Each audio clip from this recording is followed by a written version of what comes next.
यही कांग्रेस पार्टी थी, डॉक्टर मनमोहन सिंह की हुकूमत थी। चिदम्बरम उस वक्त वजीर दाखिला गृह मंत्री थे और चिदम्बरम ने यूएपीए के कानून का एक बिल लाया था और जब वो उस बिल को लोकसभा में पेश किया गया था, उस पूरी लोकसभा में मैं वाहिद रुकने पार्लियामान था जिसने उस कानून की मुखालिफत की थी। आप जाकर उस तकरीर को उठाकर आज भी इंटरनेट पर आप देख सकते हैं, पार्लियामेंट के रिकॉर्ड में मौजूद है, आप वो देख सकते हैं यूट्यूब पर। मैंने उस कानून के उस पर्टिकुलर दफा और सेक्शन का हवाला देकर कहा कि जिसमें अंग्रेजी में कहा गया था कि टेररिस्ट डेफिनेशन में एनी अदर मीन्स, मैंने अपनी तकरीर में कहा कि इसके माने क्या है, ये तो बड़ा सब्जेक्टिव है और अगर किसी दहशतगर्दी के केस में या किसी पर यह सेक्शन लगा दिया जाएगा तो बहैसियत एक मुसलमान के मैं कई ऐसी रिपोर्टें पढ़ चुका हूं जिसमें पुलिस ने इस बुनियाद पर इंक्वायरी का आगाज किया, अगर ये जिस पर इल्जाम लगाया गया वो मुसलमान है तो वो दहशतगर्द है और उस पर ये चार्ज लग जाता है। आप जाकर देखिए, उसी को बुनियाद बनाते हुए सुप्रीम कोर्ट ने, बल्कि हमारे मुल्क के जो नरेंद्र मोदी के वकील सुप्रीम कोर्ट में पेश हुए, उन्होंने भी यही दलील दी इस कानून की। और हम क्या देखते हैं कि सुप्रीम कोर्ट ने कहा कि इस बुनियाद पर राव साहब भी हैं मगर वो अब बीजेपी में जाके बैठ गए। ऐसे कई कांग्रेस के नेता हैं। आप बताओ ये कानून आपने पास क्यों किया था? मैं उस वक्त पार्लियामेंट की बहस में कहा था, 5-6 मिनट का मुझे मौका मिला था। मैंने कहा ये कानून, ये सेक्शन सिर्फ मुसलमानों के खिलाफ इस्तेमाल होगा। 180 दिन का डिटेंशन। आप बताइए, पुलिस पकड़ेगी, कोर्ट को जाकर बोलेगी और डिटेंशन चाहिए। ये जुडिशियल कस्टडी में देने के बाद भी पुलिस पूछ सकती है अपनी कस्टडी में। 180 दिन का डिटेंशन उस कानून में। भाई साहब, आप ऐसा पुकारेंगे तो मैं बैठ जाता हूं। अरे ठहरो मौलाना, 6 फुट 2 इंच का आदमी खड़ा हुआ तब मुझे नहीं खड़ा। सुनो जी, चेहरे में कुछ नहीं है, आवाज में है, जबान में है, अल्फाज में। सुनो,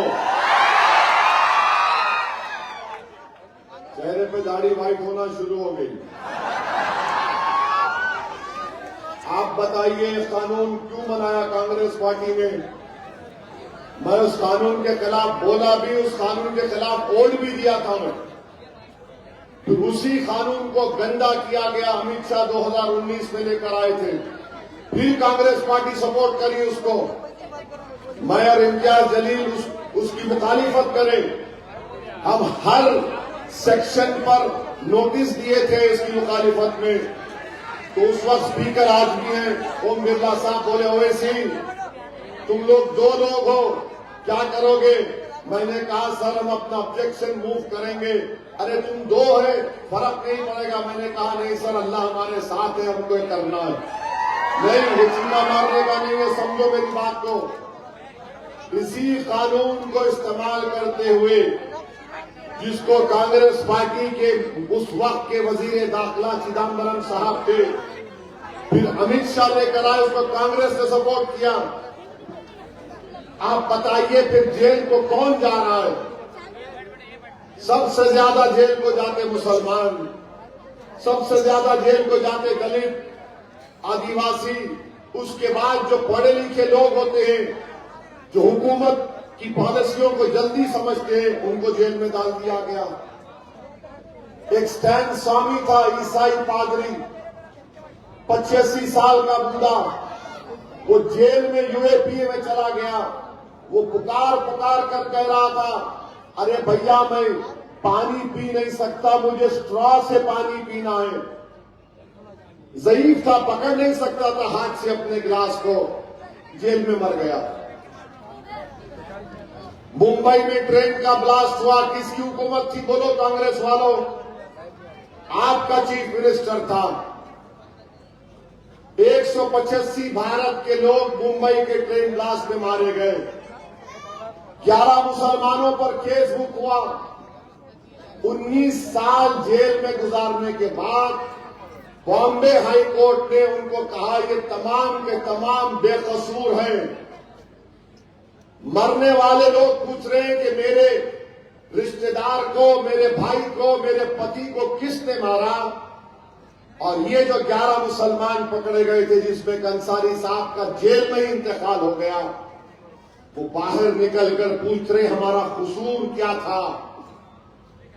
एक साहब से मैं दारुस्सलाम में मिला, अपनी बेटी को लाए और लाकर मुझसे कहा कि जब मुझे मुंबई की एटीएस पकड़कर लेकर गई थी, ये मेरी बेटी अपनी मां के गोद में थी, अब मैं बाहर निकला हूं तो जवान हो गई। बोलो मैं जिम्मेदार हूं। क्या करे नरेंद्र मोदी और अमित शाह? कांग्रेस सपोर्ट करी पार्लियामेंट में, पूरे सेकुलर पार्टी वोट डाले, मैं इम्तियाज जलील उसकी मुखालिफत करे। और मैंने मीडिया के सामने पार्लियामेंट में खड़े होकर कहा था, जब कांग्रेस सपोर्ट कर रही थी, मैंने कहा मैं अल्लाह से दुआ करता हूं कि तुम्हारे बड़े बड़े लीडर कम से कम 1 साल 2 साल जेल में गुजारेंगे तो तुमको मुसलमानों की तकलीफ समझ में आएगी। हंगामा खड़ा कर दिया कांग्रेस वाले, कैसा बोले हमारे को। मेरा यही रिएक्शन मैं देखना चाह रहा था तुम्हारा। हम जब जेल में सड़ रहे, जवानियां बर्बाद हो रही हैं, बच्चे यतीमों की तरह जिंदगी गुजार रहे थे, मैं सिर्फ अल्फाज से तुमको बोला तो तुम गुस्से में आ गए।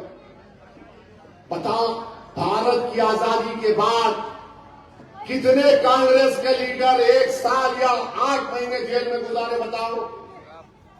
मैं तुमको लिस्ट दे सकता हूं जो मुसलमान जेलों में गुजारे। नेशनल सिक्योरिटी एक्ट में, टाडा में, कोटा में, यूएपीए में, ये सब हमारा मुकद्दर बन गया और जिम्मेदारी पूरी ही पर आती है। और आके बोलते नहीं सेकुलरिज्म को बचाना है, फिर ये बच्चों को कौन बचाएगा? 5.5 साल से बच्चा जेल में है। बताइए आप क्या हो रहा है? इसीलिए कह रहा हूं, अगर मेरे साथ इम्तियाज जलील दोबारा कामयाब हो जाते, अख्तर उल ईमान किशनगंज से एमपी मुंतखब होते, तो क्या नरेंद्र मोदी वक्फ का कानून लाने के बारे में 100 मरतबा सोचते थे? मगर लाए वक्फ का कानून। उसके बाद क्या हुआ? मस्जिदों को छीनने का प्रोग्राम, दरगाहों को, खानकाहों को, कब्रिस्तानों को छीनने का कानून बना दिया गया। पूरा पावर कलेक्टर या उसके ऊपर के अहदेदार को दिया गया। अब मस्जिद कमेटी का मेंबर कोई गैर मुस्लिम भी हो सकता है, कब्रिस्तान और दरगाह कमेटी का मेंबर कोई गैर मुस्लिम भी हो सकता है। बताओ फिर आप कब अपने शऊर का इजहार करेंगे? याद रखो मेरी इस बात को, जब तक आप अपनी लीडरशिप को नहीं बनाएंगे, चाहे वो रुकने बल्दिया हो, सरपंच हो, जिला परिषद का मामला हो, आमदार हो, खासदार हो, अगर आप डर डर कर जिंदगी गुजारेंगे तो याद रखो ये आफतें हमको घेरती जाएंगी, घेरती जाएंगी। तो मेरे अजीज दोस्तों और बुजुर्गों, अपने इत्तेहाद को मजबूत करिए। वोट डालने की एक और वजह भी है, महाराष्ट्र में इस साल कभी ना कभी एसआईआर होगा। आपका नाम वोटर लिस्ट में, कितने लोगों का नाम वोटर लिस्ट में उठाओ? तुम्हारा नहीं है, तुम 18 के नहीं हुए अभी। अब क्या हो रहा मालूम? गोवा में इंटरनेट पर सर्च करो, गोवा में एक मेंबर ऑफ पार्लियामेंट थे साबिका, उनको इलेक्शन कमीशन नोटिस दे दिया कि तुम्हारा नाम वोटर लिस्ट में नहीं है, तुम आके अपनी सिटीजनशिप, शहरियत साबित करो। इसीलिए वोट डालो, इस वोटर लिस्ट को उठा के रखो। 2002 की वोटर लिस्ट को मैं इन जिम्मेदारों को बोलूंगा, निकाल के रखो, तैयारी करो अभी से। तुम्हारे वोट डालने का सबूत क्या है बोलो। मेरे अजीज दोस्तों और बुजुर्गों, ये हकीकत है, गोवा के साबिका खासदार को इलेक्शन कमीशन नोटिस दिया, उन्हें कैसा बन गया एमपी फिर अगर भारत का नागरिक नहीं है तो। आप समझो मेरी बात को, मेरी बात डराने के लिए नहीं, मैं तुमको बता रहा हूं ये चीज आने वाली है, इसीलिए अपने वोट को डालो ताकि तुम दुनिया को बता सको कि वोट डाले थे इस नांदेड़ के बल्दिया कलेक्शन में। मेरे अजीज दोस्तों, मेरे बुजुर्गों, मेरी इज्जतदार मां और बहनों, आपसे अपील कर रहा हूं कि हालात को समझिए आप। और नांदेड़ में डेवलपमेंट नहीं हुआ, जाके अब्दुल सत्तार साहब को पूछो, नहीं वो बी टीम बोलते हो, किसी से पूछो आप। अरे मैं 11 साल पहले इलेक्शन लड़ा था भाई, मैं बच्चा था जब मेरे वालिद के साथ आता था यहां पर, सालार के जलसे होते थे, मगर सही मानों में तो 2011 ना कोई 2011, उससे पहले क्या हुआ भाई। 60 साल आपको मिले, आप क्या करें, कैसा करें, मेहंदी लगा, तुम्हारा क्या करे, फिर जाके बोलते लोगों बचाना है, कुछ भी नहीं करे। 60 साल तुमको मिले। अशोक राव क्या बोलते, हमारा परिवार 70 साल से नांदेड़ की खिदमत कर रहा। अरे पूरा खबर में उतार दिया, तुम क्या खिदमत करेगा, कुछ खिदमत नहीं करे। आपके दादा के वालिद इनको वोट डाले, दादा वोट डाले, अब्बा डाले, बेटा डाला, अब बेटे के बेटे को बोल रहे देख तू तेरी औलाद पैदा होते कि बी टीम को नहीं देना, इनको देना। क्या है बताइए, क्या हाल करके रखिए नांदेड़ का। नांदेड़ के दूसरे इलाकों में कैसे काम हो रहा बताओ, फिर ये इलाके में क्यों नहीं होता है। कितने मर्तबा आपका एमएलए, आपका महापौर, आपका एमपी कहां गया सब। मजलिस जब से आई इनको लगा कि अब इनकी दुकान बंद होने वाली है। मजलिस जहां कहीं भी जाती है, मैं कहता हूं कि मैं हालात बदलने भी आया हूं और खेल को खत्म करने आया हूं, और यही खेल खत्म होगा 15 तारीख के दिन इंशाअल्लाह। गेम बदल देंगे पूरा इनका इंशाअल्लाह। 30 आदमी में बल्दिया कामयाब करो, मेयर आपका होगा इंशाअल्लाह ताला। होगा मेयर, मजलिस का मेयर हो सकता। दिमाग में कुछ तकलीफ है, कैसा होगा रे भाई, बोल के होगा बाबा, होगा बाबा इंशाअल्लाह। जब आप इरादा कर लेंगे, मेहनत करेंगे, एक एक वोट को डिवाइड होने नहीं देंगे तो यकीनन आपका ही होगा मेयर।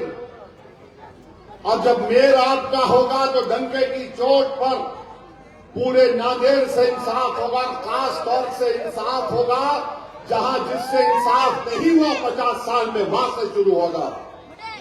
तो मेरे अजीज दोस्तों और बुजुर्गों, आपसे अपील कर रहा हूं कि आप मजलिस को वोट दीजिए।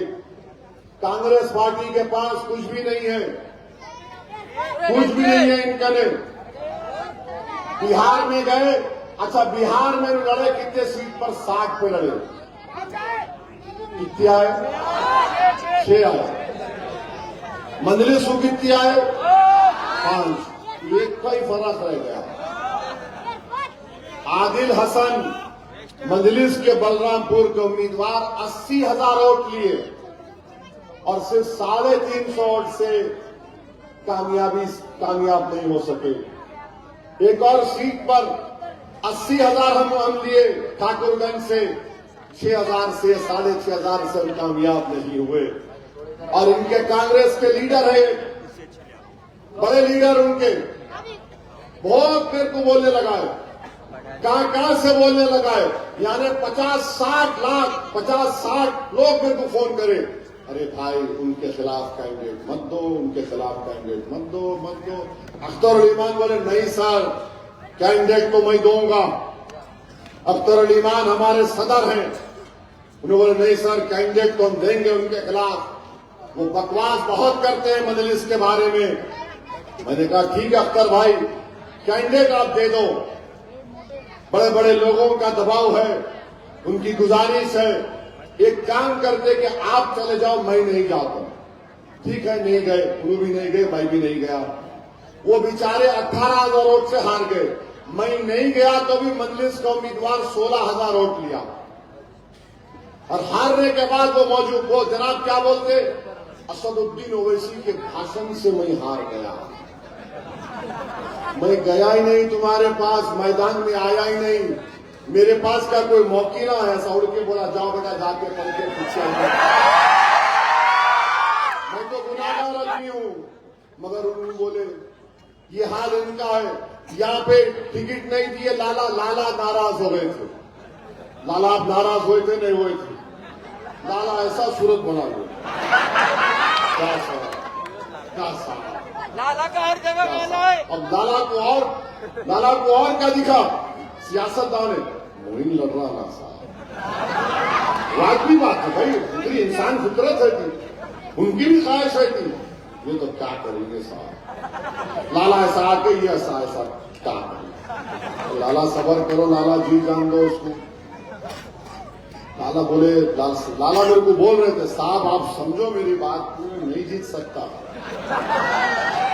और लाला का एक जुमला था, लाला का बोले साहब दिल का अच्छा नहीं है साहब, बोले आप समझो मेरी बात। मैं बोला लाला उन्हें दिल का अच्छा नहीं होगा, हम दिल के सच्चे हैं, हम नहीं खड़ा करे, हार गए, फिर शुरू हो गए उन्हें पुरानी कव्वाली पे आ गए। अब्दुल सत्तार साहब आकाशवाणी बंद करो, आप हारे क्योंकि आपका दिल साफ नहीं था। अगर आपका दिल साफ होता तो अल्लाह यकीनन आपको कामयाब कर देता, मगर आपका दिल एक तरफ इधर अटका हुआ था, एक तरफ इधर अटका हुआ। हम में और तुम में फर्क ये है कि हम खुल के बोलते हम तुमसे मोहब्बत करते, आई लव यू। बोलेगा क्या करते, जिसको देखो आई लव यू।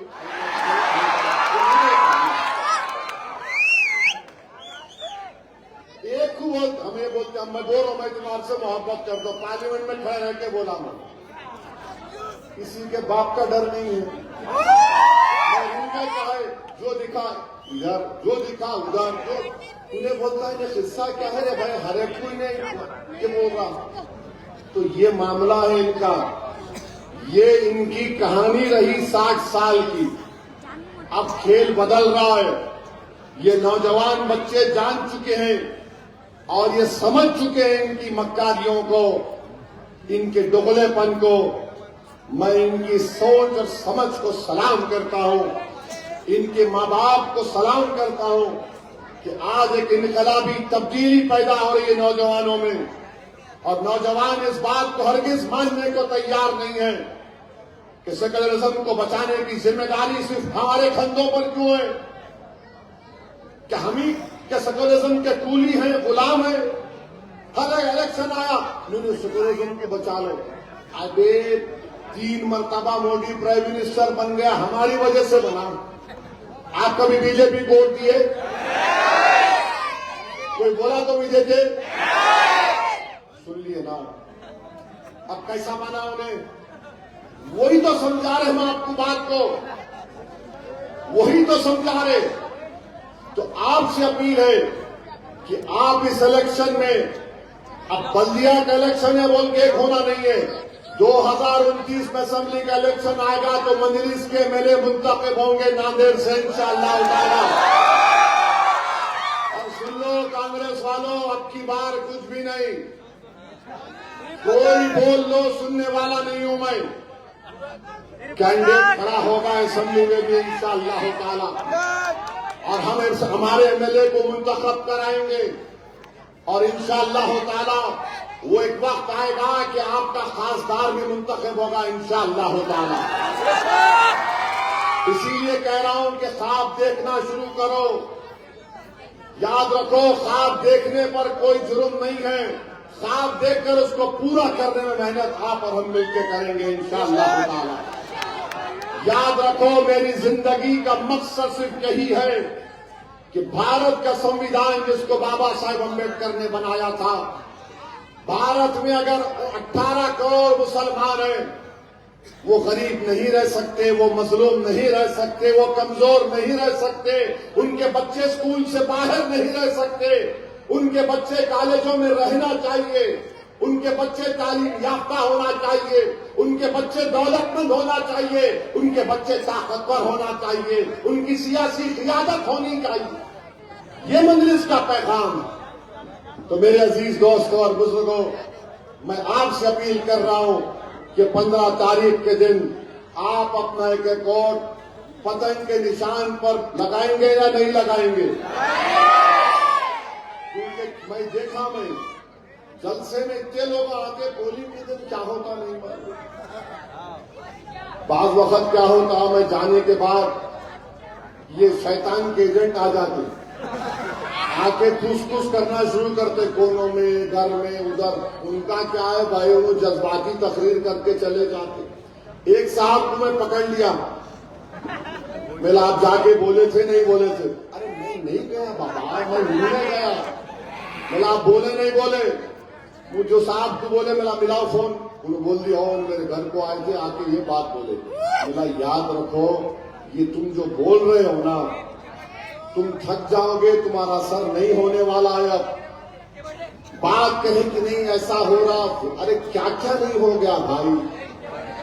वक्त का कानून बन गया, SIR हमारे सर पर है, CAA के कानून के रूल्स बनाए जा रहे हैं, और ये SIR एक मानो में सिटीजनशिप का एक इम्तिहान है, ये तो सरासर गलत है। सिटीजनशिप को चेक करने का इख्तियार विजारत दाखिला का, होम मिनिस्ट्री का, उसके NRC रूल्स है, उस रूल्स का सेक्शन 3 है, सब सेक्शंस है। मगर ECI के जरिए अब सिटीजनशिप, आप सोचो, गोवा का एक साबिका खासदार को नोटिस आ गई कि तुम्हारे पास डॉक्यूमेंट क्या है, लाके दिखाओ।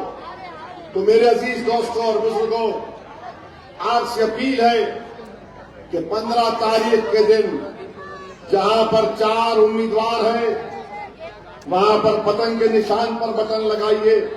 प्रभाग नंबर 2 में मखदूम शेख महबूब हैं, फुरकान रहीम खान 2 ही है, बाकी 5, 11, 12, 14 में यहां पर 4 वोट डालना है। पतंग का निशान दिखते ही बटन दबाइए और अपनी पार्टी को कामयाब करिए। बदल लेंगे इंशाअल्लाह। ये डायलॉगा नहीं मारना, जाके बटन दबाना। पोलिंग परसेंटेज 90% होगा नहीं होगा, बोलो मेरे को आप।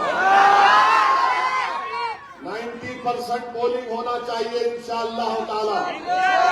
और नौजवानों को अपील कर रहा हूं, खाली मोटरसाइकिल डाल के क्या चल रहा, क्या चल रहा, अरे आपका वोट पड़ता ही नहीं। मैं कई नौजवानों को देखा अपने इलेक्शन अरे वाला, मियाँ तुम सुबह से मेरे साथ अपना वोट डाले, अरे भैया फिर गए। और जो शादीशुदा है, आपसे अपील है, प्लीज प्लीज अपनी बेगम को बोलो माय डियर, आपसे ये बोलो, लिख जाओ। यहाँ पे खाने की जगह अच्छी कौन सी है, मशहूर कौन सी है?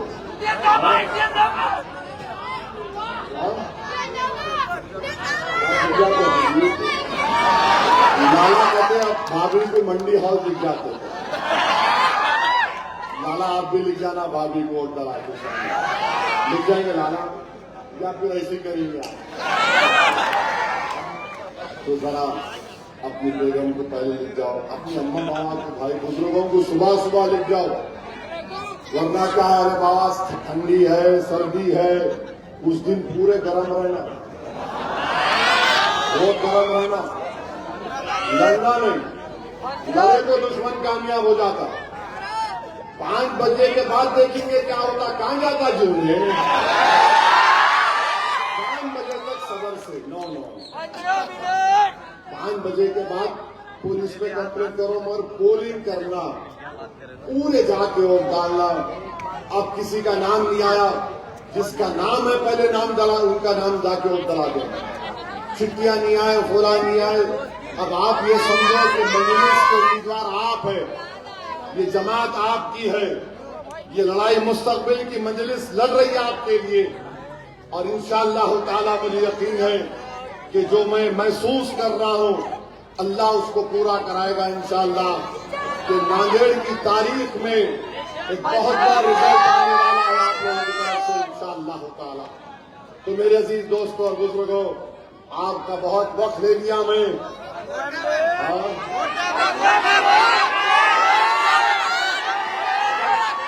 देखिए, मगर 15 तारीख के दिन, अच्छा वो देखो आप, लोग बदनाम करते थे 15 मिनट बोलते। तो ऊपर से कुदरत का निजाम यह है कि मेरे को बदनाम कर रहे थे। मैं अब मेरे को क्या मालूम, उन्होंने तारीख लिए 15 तारीख।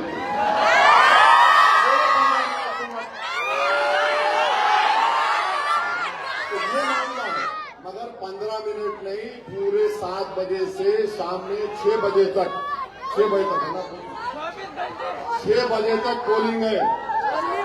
रुकना नहीं, थकना नहीं, दबा के पोलिंग कराना। 6 बजे तक पोलिंग कराइए, पतंग के निशान पर बटन दबाइए और वोटर साइकिल पे जब एक दूसरे को मिले तो क्या नहीं पूछना, ऐसा बोलना।